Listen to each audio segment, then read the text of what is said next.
बीकानेर की पावन धरा पे हमारा ये दूसरा सेक्सी कथा ज्ञान महायज्ञ।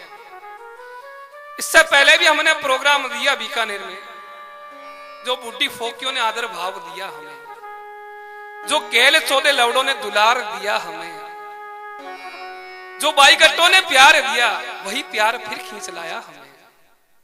आज आपको देव मुनि नारद और भगवान नारायण के संवाद सुनाता हूं मैं। बैकुंठ धाम में बैठे नारद और साथ में स्वयं प्रभु नारायण आपस में चर्चा कर रहे थे। नारद ने कहा, महाराज आपकी बसाई हुई सृष्टि में सारे मनुष्य दुखी है।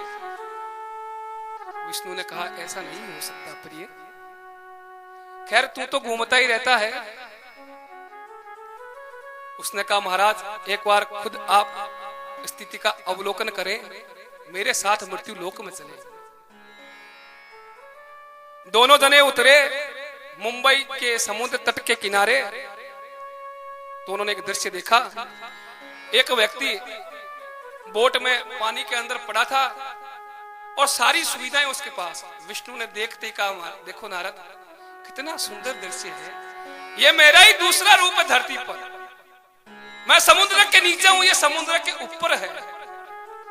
नारद मुनि ने कहा, महाराज ये मादर सोद भड़वा सबसे ज्यादा दुखी है। नारायण ने कहा, ऐसा नहीं हो सकता, चल के पूछ लेते हैं। दोनों उसके पास गए, उस मानव को कहा कि मैं नारायण और ये नारद, अपना परिचय दिया और उसको पूछा, तुम्हें क्या दुख है। उसने करुणामयी आंखों से बताया कि महाराज एक बार मेरी पत्नी बीमार हो गई। जैसे ही बोलने लगा आंखों से आंसू छलकने लगे उसके। उसने रोते रोते हुए बताया कि एक बार मेरी पत्नी बीमार हो गई, जब वो मादर चौथ मरने लगी तो उसने कहा, आप दूसरी शादी मत करना। मैंने भैरू जी की कसम खाई, हनुमान जी की खाई, जगदम्बा की खाई, लेकिन मादर चौथ रंडी मानी नहीं। बिल्कुल मैं भी गुस्से में आ गया महाराज, और आप देखा ना, ताव पास में सेव काटने का चाकू पड़ा था, मैंने लंड काट कर उसको पकड़ा दिया। मुझे क्या पता था मादर चौथ रंडी को डॉक्टर बचा लेंगे। महाराज वो जिंदा रह गए, खुले आम सुधा रही है, मैं बैठा देख रहा हूं महाराज। विष्णु भगवान ने कहा कि नारद गरुड़ को वापस मोड़, स्वर्ग लोक की ओर चलते, इससे बड़ा दुखी कोई नहीं। वापस दोनों बैकुंठ धाम की ओर गए। नारद ने पुनः संवाद किया, उन्हें संवाद किया कि महाराज ये दुख का कारण क्या है धरती पर। विष्णु ने कहा, मेरे सारा समझ में आ गया। ब्राह्मणों को सारी वस्तुएं दान की जाती है, लेकिन फोकी कोई दान नहीं करता धरती पर।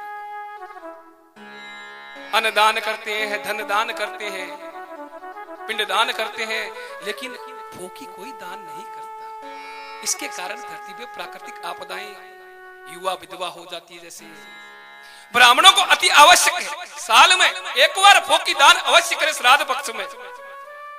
ये मेरा आपसे सुझाव है। नारद ने कहा, महाराज अगर भूलवश कोई बूढ़ी फोकी दान कर दे तो। विष्णु ने कहा, बड़ा अनिष्टकारी हो जाता है। तरह तरह की प्राकृतिक आपदाएं आती है, भूकंप, दंगे, फसाद, बर्फ गिरना, बिना मौसम के बारिश होना, खेतों में लंड जैसे उग जाना। महाराज लेकिन तू ये सवाल क्यों पूछ रहा है। आगे आपको पशु शास्त्र का किस्सा सुनाता हूं। एक बार ब्रह्मा जी ने जब सृष्टि बनाई, जानवर ज्यादा हो गए, नीचे जानवरों की संख्या बढ़ गई, मनुष्य कम हो गए, जानवर उत्पात मचाने लगे। महाराज ब्रह्मा जी ने निर्णय लिया, इन सब बड़ों को ऊपर बुलाया जाए, इनके लिंग काट कर रख लिए जाए और इनको पर्ची पकड़ा दी जाए। साल में एक बार आए, अपना लिंग ले जाए। कुछ समय पश्चात चंपक वन में एक बंदर बड़ा मादर चौथ उत्पात मचा रहा था। हाथी से कहे तेरी मां चौथ दूंगा, शेर से कहे तेरी मां चौथ दूंगा। शेर ने उसको बुलाया, कह रहे बड़वे छोटी सी नूनाड़ी है, कैसे मां चौथ देगा तू मेरी। उसने कहा, महाराज पर्ची मेरे गधे वाली हाथ लग गई है, आपकी मां चौथ सकता हूं। कथा में गंडदान आएगा, अच्छे चौधारे को गंडदान कीजिए। जितने जपिए बैठे हैं उनको दान कीजिए। कथा में कई प्रकार के प्रसंग आएंगे। 2 मिनट संकीर्तन प्रभु नाम का, उसके बाद कथा विस्तार से। इसमें ज्यादा म्यूजिक न दें भैया, आप शब्दों पे ही गौर करें। मैं करता नहीं हूं कुछ भी, मेरा नाम हो रहा है, सो देह के सिका का हरिया बदनाम हो रहा है। कितने सेक्सी शब्द लिखे बाबा जी ने। फागण की आंधियों में लेगा तूने उतारा, होलैंड बन गया शकरकंद, छोड़ा खाली फवारा। होलैंड बन गया शकरकंद, छोड़ा खाली फवारा। लंड छोड़ने में तुझको नाकाम हो रहा है। कुछ लवड़े ऐसे होते हैं महाराज जो खड़े होते हैं लेकिन भोकी में घुसने से पहले ही गिर जाते हैं। आज यहाँ व्यभिचारी संत महाराज भी आए हुए, उनका प्रवचन थोड़ा मैं आपको सुना देता हूं, उसके बाद कथा समाप्त करूंगा, अगले सत्र में सुनाऊंगा। व्यभिचारी संत जी महाराज का प्रवचन सुने।